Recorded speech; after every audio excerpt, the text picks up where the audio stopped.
Bonjour et bienvenue au JT du siècle, en ce samedi 20 décembre. Le journal L'Humanité a rencontré les bolchevistes maîtres de l'hôtel de ville de Levallois-Perret, seconde ville du département de la Seine. Ces fauteurs de troubles n'ont qu'une pensée et ne poursuivent qu'un but, celui d'organiser au mieux les intérêts de la population.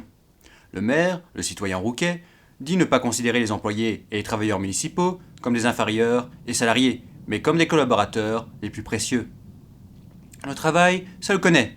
Il prévoit dans ses projets la construction d'une école, d'un réseau d'égouts complet, d'une piscine, d'une laiterie municipale. Le maire appelle au bon sentiment des propriétaires pour que ceux-ci déclarent leurs locaux vacants pour offrir le maximum de logements abordables.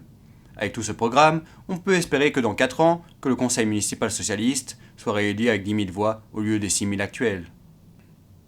Le journal Ouest Éclair rapporte qu'il existe encore un pays où la lutte des classes et les troubles industriels sont ignorés. Ce pays est la petite île de Tiburon, dans le golfe de la Californie.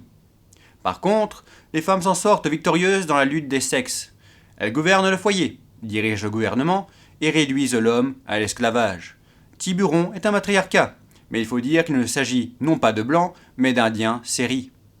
En Tiburon, les hommes font leur apprentissage d'esclaves dès le plus jeune âge.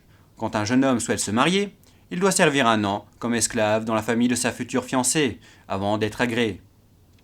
Le futur mari doit tirer l'eau, fendre le bois, être un habile artisan, et en même temps un chasseur et pêcheur hors pair.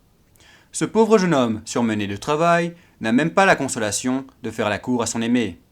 En effet, il doit se tenir à distance respectueuse de son propre toit et de sa belle famille.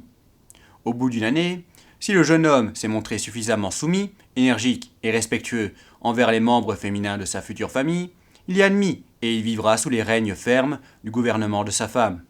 Au contraire, lorsqu'une jeune fille de l'île de Tiburon est en âge d'être mariée, on lui peint le visage en blanc pour signifier au monde qu'elle recherche un esclave. Cependant, il faut ajouter à la louange des Tiburonaises qu'elles ne traînent jamais leur époux dans les magasins. C'est un détail qui peut faire pardonner bien des choses. C'était le JT du siècle, l'info de notre histoire.